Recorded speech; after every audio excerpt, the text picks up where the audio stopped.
Welcome members to indonesianpod.com. With me Bella, and here with me I have my friend from German who would like to share his experience about learning Bahasa Indonesia, and he's living in Indonesia. So, mister, could you please introduce yourself? Okay, well, hello, my name is Philip. I'm from Germany. I'm nearly 21 years old.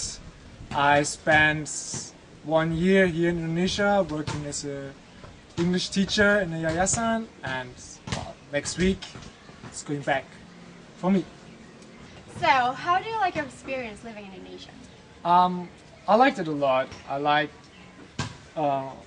Indonesia a lot. I had a lot of good experiences here. Like, it was a really happy year with a lot of things happening, and yeah, it was a really exciting year with a lot of new experiences. So you told me you've been here for 1 year. I've been here for 1 year So already. tell me now, the most important question. How well is your Bahasa Indonesia? Sorry, should I be honest or should I lie? Yes, I think you should be honest about this. I should be honest about this. Well, to be honest, my Bahasa is not that really good. Well, I can understand a lot of things, or I can understand nearly everything.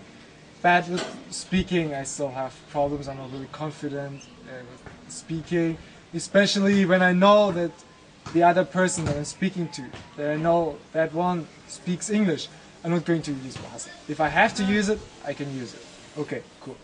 But if I don't have to use it, I'm not using it. But you're working with children here, and they're, I'm working with like most of them, they're not very good in English. So you sometimes have to interact with Bahasa Indonesia. That is true. Is that a problem for you?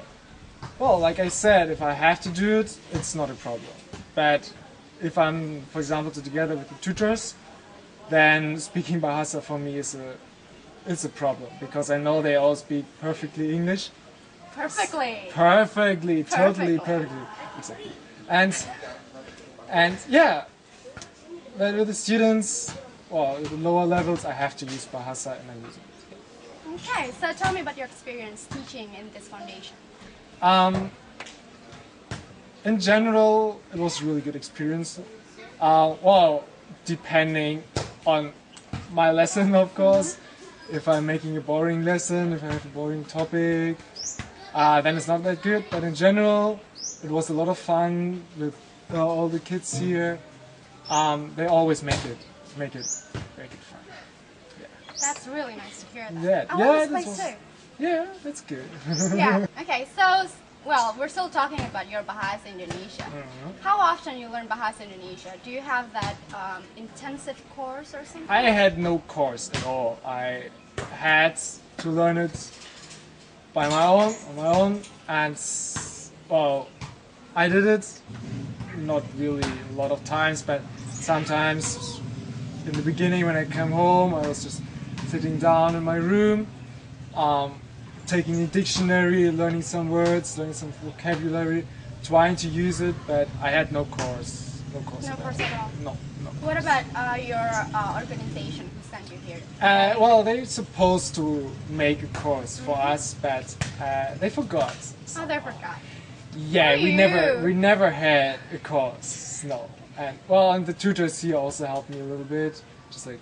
I know, I help you a lot. Right? You helped me a lot. Yes. Yeah. I help him. You helped me. Yeah. This So is one I of know us. you also know Spanish. You speak Spanish fluently. I speak. So do you think which one is different, learning Bahasa Indonesia or learning Spanish?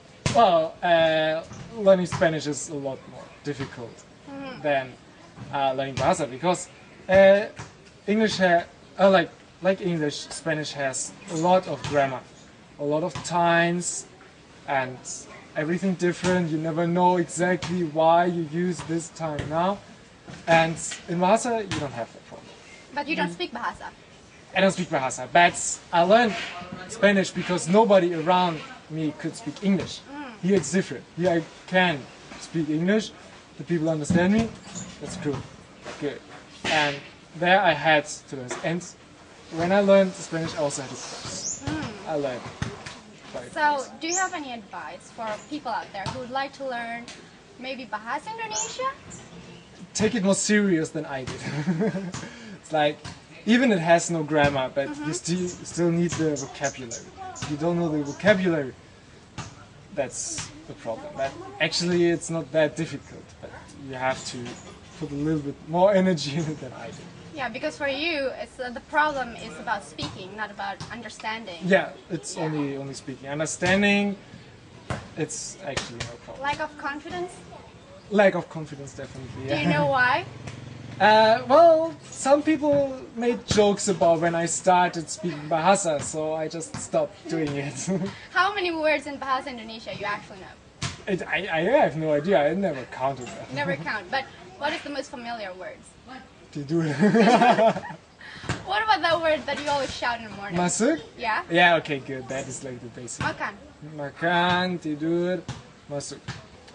No, I think that's all. That's all my vocabulary that I learned for 1 year, I think, yeah.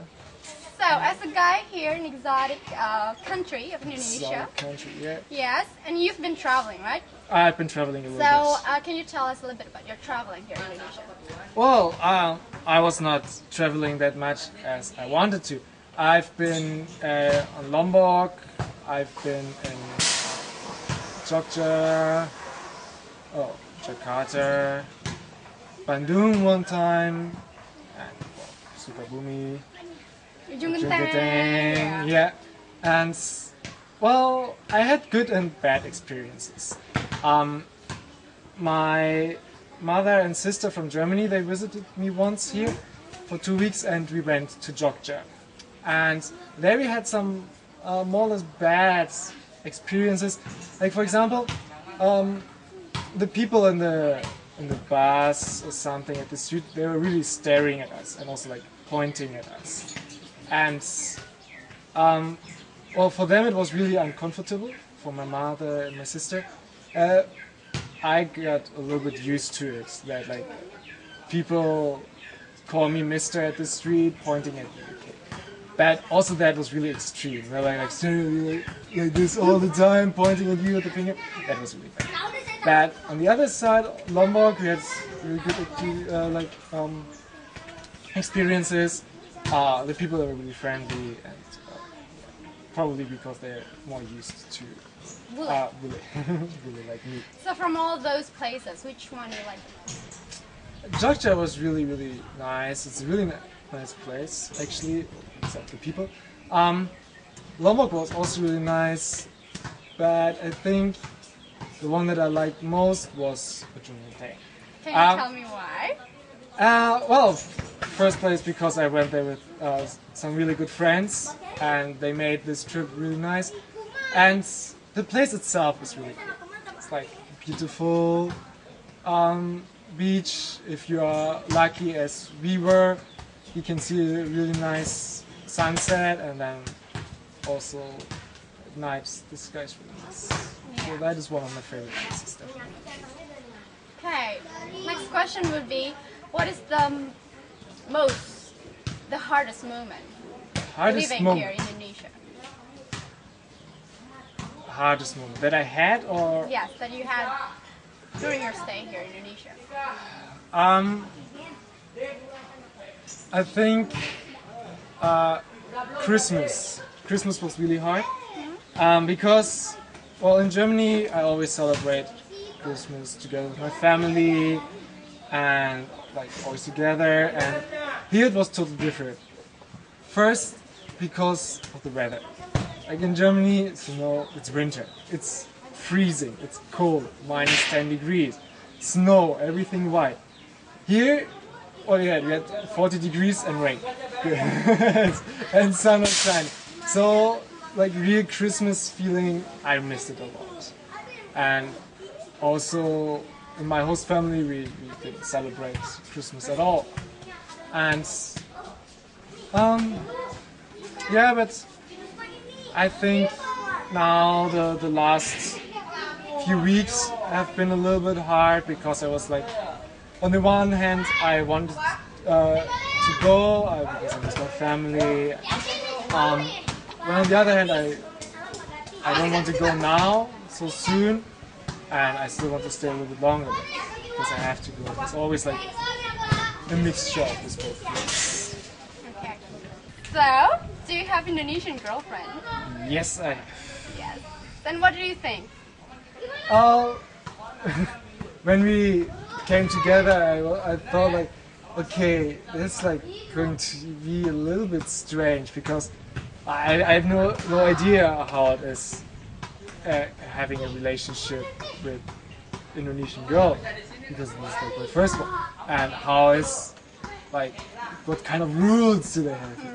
That's that feeling didn't last for long, and now it's nice. It's totally different from the relationship that I had in Germany, but still I like it, and yeah, it's really good. Nice to hear that. I'm happy too. Last question, and Last question. that's going to wrap the whole interview.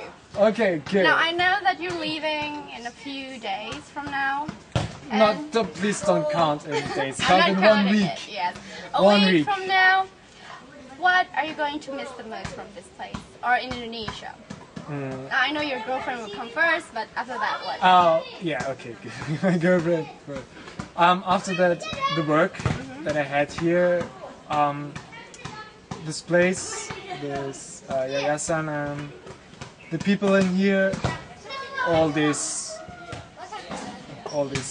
I'm going to miss the most. The work, the people here, that would be. This was the place where I lived for 1 year, and the people here are like a family for me. So I'm going to miss this one the most. Well, I'm pretty sure they will miss you too. Yeah, some of them Hopefully. do. Some, Yeah. hopefully they're not forgetting me. That's Hopefully. true. That's true.